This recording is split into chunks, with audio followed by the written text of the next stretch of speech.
বাংলাদেশের দুগ্ধ ও মাংস খাতে বিনিয়োগের আহ্বান জানিয়েছেন মৎস্য ও প্রাণী সম্পদ উপদেষ্টা ফরিদা আক্তার।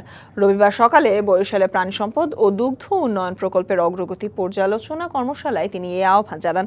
প্রাণী সম্পদ উপদেষ্টা বলেন, যথেষ্ট উদ্যোগ নিলে এটিকে বাড়ানো যাবে। জুলাই যোদ্ধাদের তালিকায় অনিয়ম ও বৈষম্যের প্রতিবাদে ঢাকা ময়মনসিংহ মহাসড়ক অবরোধ করে অবস্থান কর্মসূচি পালন করেছেন জুলাই যোদ্ধারা। দুপুরে গাজীপুরের শ্রীপুর উপজেলার মাওনা আবদার মোড় এলাকায় অবরোধ করে এই বিক্ষোভ কর্মসূচি পালন করেন তারা। নরসিংদীতে জুলাই যোদ্ধার তালিকায় নাম না থাকার অভিযোগে সংবাদ সম্মেলন করেছেন গুলিবিদ্ধ হয়ে আহত যুবক নাসির মোল্লা।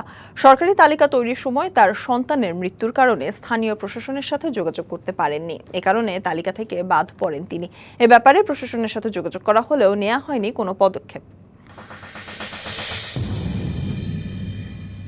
খুলনা বিশ্ববিদ্যালয়ের গল্লামারী মৎস্য বীজ উৎপাদন খামারের কার্যালয়কে শহীদ মীর মুগ্ধ হল ঘোষণা করেছে শিক্ষার্থীরা।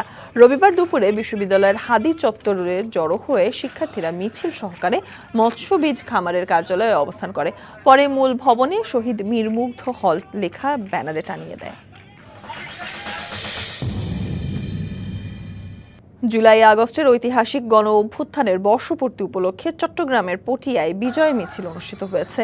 উপজেলা ও পৌরসভা বিএনপি এবং এর অঙ্গ সংগঠনের সহযোগী উদ্যোগে এই মিছিল বের করা হয়। সংক্ষিপ্ত সমাবেশে বক্তব্য রাখেন পটিয়ার সাবেক সংসদ সদস্য গাজী শাহজাহান জুয়েল। আরও বক্তব্য রাখেন শফিকুল ইসলাম চেয়ারম্যান, জসিমউদ্দিন মাস্টার।